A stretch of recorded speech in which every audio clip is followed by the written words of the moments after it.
bahwa kedua orang tua Rasulullah SAW termasuk orang yang selamat di akhirat. Kalau ada nanti antum mendengar ayah Nabi sama mak Nabi masuk neraka, pernah antum dengar pengajian gitu? Tak pernah dengar? Ayah Nabi masuk neraka, mak Nabi masuk neraka. Gimana kalian membantahnya? Surat Al-Isra. Ada orang berceramah.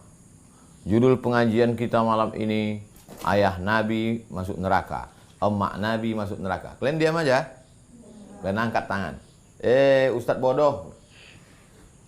Ayah Nabi, emak Nabi tak masuk neraka. Ini dalilnya ayat Quran.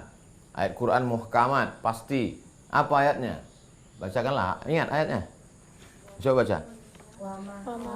Wa ma kunna mu'azzibina hatta nab'atsa rasula. Kami tidak akan mengazab sampai mengutus Rasul. Waktu zaman Abdullah dengan Aminah itu sudah ada Rasul. Paham? Jelas? Terang?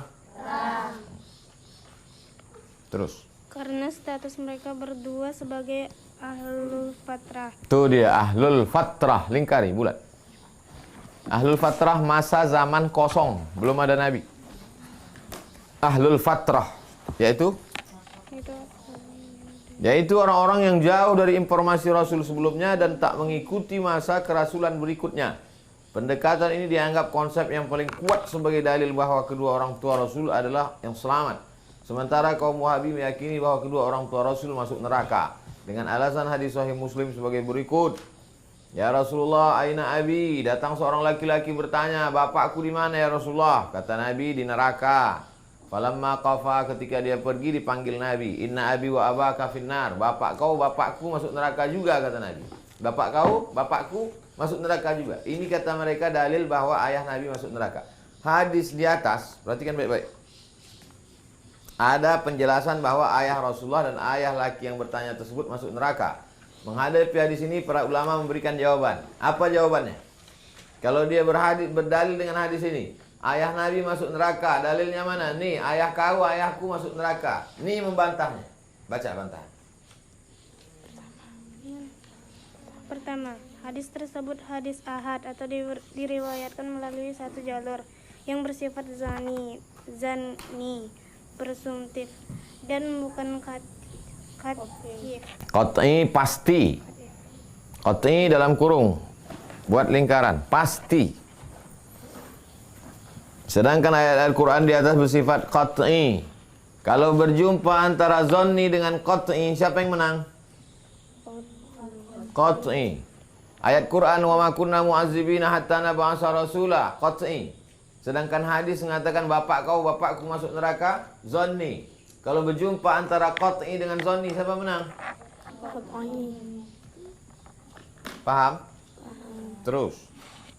Kedua, hadis tersebut hanya diriwayatkan oleh Imam Muslim dan tidak diriwayatkan oleh Al-Bukhari.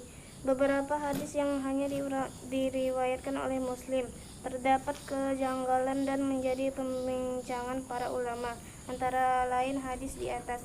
Tak sepakat Bukhari dan Muslim memuat hadis ini, termasuk hadis yang diperbincangkan, yang dipermasalahkan. Ketiga, sanad hadis di atas melalui jalur Hamad bin Salamah, seorang perawi yang menjadi pembicaraan para ulama tentang hafalannya. Dalam hadisnya banyak terjadi kejanggalan.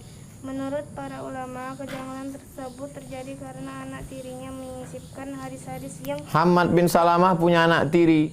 Anak tirinya banyak menyusupkan riwayat-riwayat. Maka terjadi kejanggalan. Hamad sendiri tak hafal terhadap catatan-catatan itu. Dia menyampaikan hadis melalui catatannya sehingga terjadi kekeliruan. Oleh karena itu Imam Bukhari tak meriwayatkan hadis Hamad bin Salamah. Sementara Imam Muslim meriwayatkan hadis melalui Hamad hanya melalui jalur gurunya Sabit Al-Bunani. Masalah periwayat hadis. Keempat, redaksi hadis di atas, yang diantara isinya ayahku dan ayahmu di neraka, tidak disepakati oleh para perawi. Redaksi tersebut adalah redaksi jalur Hamad bin Salamah dari Sabit Al-Bunani dari Anas bin Malik. Jalur ini diriwayatkan oleh Imam Muslim. Redaksi tersebut berbeda dengan redaksi jalur Ma'mar bin Rashid dari Sabit dari Anas bin Malik yang bunyinya idza mararta biqabri kafirin fabashshiruhu binnar. Kalau kau lewat kuburan orang kafir, sampaikan kabar gembira bahwa dia masuk neraka. Dari segi riwayat, Ma'mar lebih kuat daripada Hammad. Ada dua periwayat, satu namanya Ma'mar bin Rashid, satu lagi Hammad bin Salamah. Maka kalau dua periwayat ada yang lebih kuat, yang dipakai yang lebih kuat. Para ulama tak mempersoalkan penghafalannya. Hadisnya juga tak ada yang dianggap janggal dan Al-Bukhari Muslim sepakat tentang masalah. Maka jatuhlah hadis riwayat Hammad, yang diangkat adalah hadis riwayat Ma'mar. Hadis yang melalui jalur Ma'mar diriwayatkan oleh Al-Bazzar, At-Tabrani, Al-Baihaqi dari Sa'ad bin Abi Waqqas.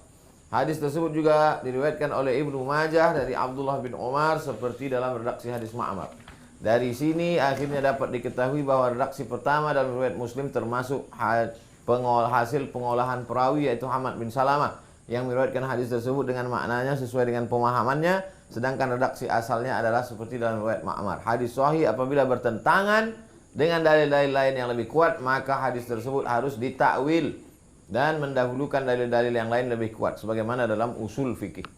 Gugur jatuh hadis riwayat Hammad.